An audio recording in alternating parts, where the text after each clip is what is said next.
آج بھی جب امام عالی مقام کو پڑھا جاتا ہے، آج بھی جب امام عالی مقام کو سنا جاتا ہے، آج بھی جب امام عالی مقام کے تعلق سے کچھ کہا جاتا ہے تو حاضرین محترم عزیزان گرامی، دل کی دنیا میں عجیب کیفیت بپا ہو جاتی ہے۔ جو صاحبان ایمان ہیں، جنہیں اللہ نے نسبتوں کی برکتیں عطا کی ہیں، جنہیں اللہ تبارک و تعالیٰ نے محبت کی چاشنی عطا فرمائی ہے، ان سے پوچھیں کہ امام عالی مقام کیا ہے۔ تو اسی لیے دور حاضر کے ان فطروں کے درمیان اپنے بچوں کی صحیح تربیت کرنے کے لیے، ان کے عقیدے کی تحفظیت کے لیے، ان کے ایمان کی حفاظت کے لیے اور ظالم حکمرانوں کے سامنے صحیح راہ اختیار کرنے کے لیے ضروری ہے کہ ہم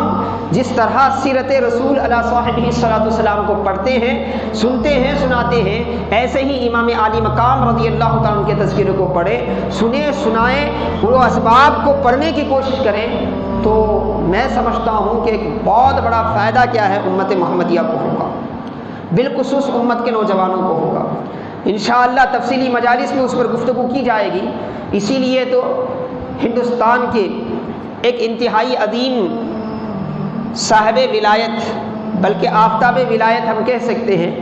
جنہیں نائب النبی کہا گیا، جنہیں عطاء رسول کہا گیا، حضرت خواجہ خواجگان خواجہ معین الدین چشتی اجمیری رحمۃ اللہ علیہ نے فرمایا، اور آپ کی سوچ کے آگے آج کے کسی ناکارہ ذہن کا سوچ تو ان کے برابر نہیں جا سکتا۔ حضرت نے کیا فرمایا؟ شاہ ہست حسین بادشاہ ہست حسین، دی ہست حسین دی پناہ ہست حسین، سرداد نداد دست در دست یزید حقہ کے بنا لا الہ ہست حسین۔ آپ نے فرمایا ارے وہ لوگوں جو یہ کہتے ہو کہ امام حسین کا یہ اقدام حکومت کے لیے تھا، امام حسین کا یہ اقدام برتری کے لیے تھا، ظاہری دنیا کے لیے تھا، نادانو، شاہ ہست حسین بادشاہ ہست حسین، تم نے حسین کو سمجھا نہیں ہے۔ حسین شاہ بن کر پیدا ہوئے ہیں، حسین بادشاہ بن کر پیدا ہوئے ہیں۔ بادشاہت ان کے قدموں میں رہا کرتی ہے۔ اللہ نے وہ مقام حضرت امام عالی مقام کو عطا فرمایا۔ دی ہست حسین دی پناہ ہست حسین، حسین کو دیکھو تو سراپا دین نظر آتا ہے، دین کی مجسم صورت دیکھنا چاہتے ہو۔ نماز کا حکم قرآن میں ہے، نماز کی کیفیت دیکھنا چاہتے ہو تو حسین کو دیکھو۔ زکوٰۃ کا حکم قرآن میں ہے، زکوٰۃ کا طور و طریقہ دیکھنا چاہتے ہو تو حسین کو دیکھو۔ ہر نیکی کا حکم قرآن میں ہے، اس کی مجسم صورت دیکھنا چاہتے ہو تو امام عالی مقام کی زندگی میں دیکھو۔ دی ہست حسین دی پناہ ہست حسین،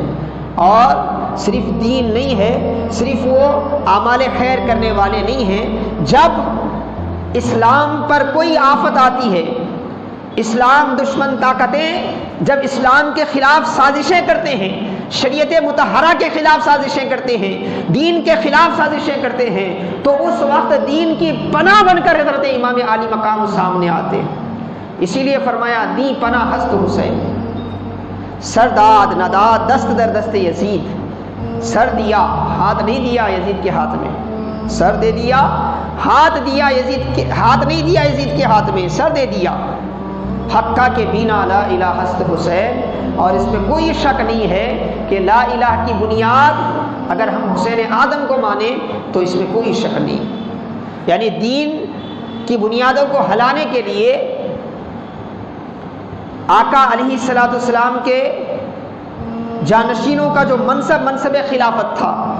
اس پر جب یزید بیٹھا اور اس نے اپنی بدسیرتی سے اسلام کو برباد کرنا چاہا تو حضرت امام عالی مقام آگے بڑھ کر اس کا مقابلہ کیا اور اس کو ظالم دنیا کے سامنے ننگا کر دیا اس کو، ورنہ یزید کو کون پہچانتا؟